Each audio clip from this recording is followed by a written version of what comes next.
Halo teman-teman, kali ini saya akan share 5 cara menghindari tagihan pinjaman online agar hidup kita tenang. Nah, ini khusus buat teman-teman yang suka galbay di pinjaman online. Jadi saya akan bagikan tips ini agar teman-teman bisa hidup tenang tanpa bayar tagihan pinjaman online. Yang pertama, jika teman-teman sudah niat ingin galbay di aplikasi pinjaman online, teman-teman wajib untuk uninstall aplikasinya. Misalnya teman-teman daftar di aplikasi Akulaku, itu harus uninstall aplikasinya dari HP teman-teman. Itu hukumnya wajib ya teman, karena nanti akan dilacak domisili teman-teman, jadi waspadalah.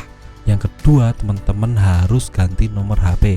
Nah, ini wajib hukumnya karena nanti pihak pinjaman online akan terus telepon terus, WA terus, jadi nomor yang berkaitan dengan pinjaman online baik itu nomor utama ataupun kontak darurat itu harus dinonaktifkan, dicopot ya teman. Jadi nanti teman-teman hidupnya tenang, nggak terganggu oleh debt collector ataupun customer service yang suka nelpon 3 kali sehari atau SMS atau WhatsApp yang menanyakan kabar pinjamannya, kapan bayarnya, seperti itu. Itu wajib digunakan ya teman. Yang ketiga, teman-teman banyak berdoa agar tidak didatangi debt collector langsung ke rumah. Nah, ini teman-teman harus lakukan, berdoa terus agar tidak didatangi debt collector. Nah, yang didatangi debt collector itu adalah pinjaman online yang legal ya teman. Kalau pinjaman online ilegal itu 100% tidak didatangi oleh debt collector. Nah, kalau yang ilegal itu mungkin data teman-teman bisa kesebar kemana-mana ya. Dan fatalnya nanti kalau buat pinjaman online yang lain, teman-teman nggak pinjam tapi pertanggungjawabannya ada, itu bahaya teman kalau pinjaman online ilegal karena datanya bisa kesadap.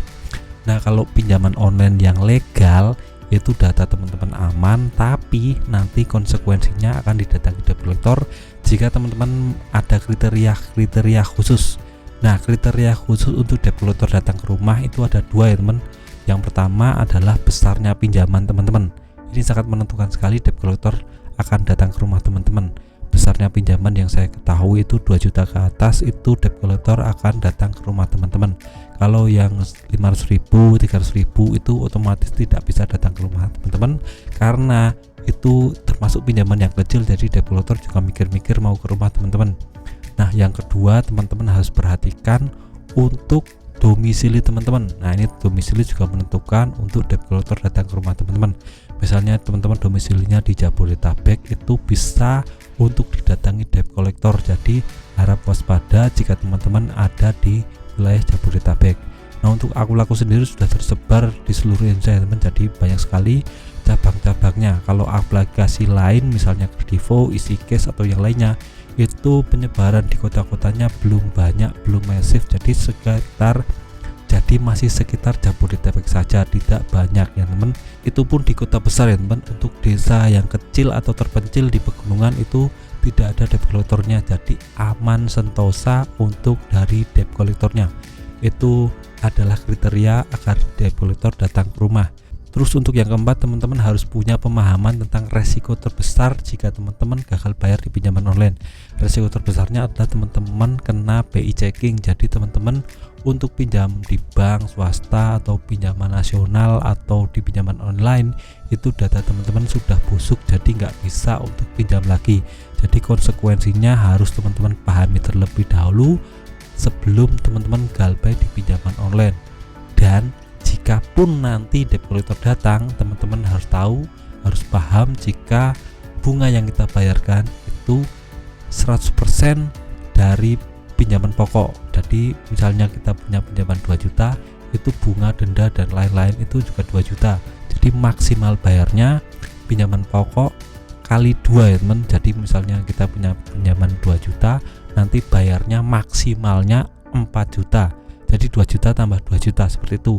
Itu adalah ketentuan dari OJK ya teman. Jadi jika umpamanya pinjaman online menagih lebih, itu tidak bisa ya teman. Kita ada undang-undang yang mengatur tentang itu, jadi teman-teman tidak perlu khawatir. Teman-teman harus kuat, harus berani lawan debt collector karena itu adalah undang-undang dari OJK. Tidak bisa tidak ya teman. Itu adalah ketentuan dari OJK yang harus dipahami oleh semua orang, baik kita sebagai customer ataupun debt collector sebagai pihak penagih. Dan kita harus terus bekerja ya teman. Kalau kita punya pinjaman online dan nggak dibayar, itu kita harus terus bekerja keras menabung. Kalau nanti kita ada uang lebih, nanti kita bisa untuk melunasi tagihannya ya teman. Jadi jangan lupa untuk bekerja keras untuk bayar pinjaman online. Tapi jika kita penghasilannya cuma UMR sedikit, kita harus paham jika kita harus mendahulukan kepentingan keluarga dulu daripada bayar pinjaman online. Nah, kalau umpamanya kita galbay itu nggak nanggung ya teman, banyak sekalian saja, karena kalau sedikit ya sama aja ya teman. Jadi banyak sekalian saja lebih bagus. Nah, banyak sekali kasus-kasus yang didatangi oleh debt collector, tapi karena mentalnya nggak kuat, jadi dia tidak paham, jadi dia bertekuk lutut, tidak bisa bernegosiasi ya teman. Nah, kalau orang yang punya mindset yang kuat itu bisa bernegosiasi tentang besarnya bunga, denda, dan lain-lain di debt collectornya. Nah, itu teman-teman harus acuannya adalah pihak dari OJK.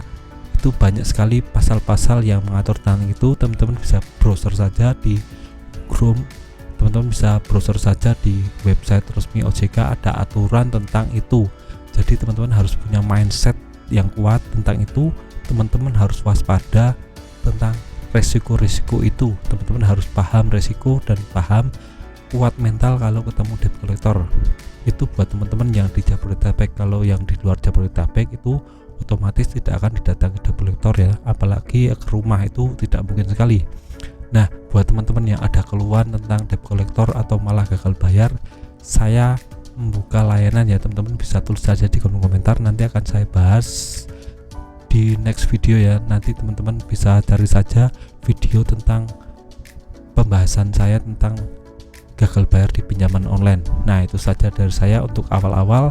Nanti jika teman-teman masih penasaran bagaimana cara agar hidup tenang, teman-teman bisa coba saja untuk komen ya, nanti akan saya balas di video berikutnya. Nah, itu saja dari saya, semoga bermanfaat, tetap semangat untuk kehidupan yang lebih baik.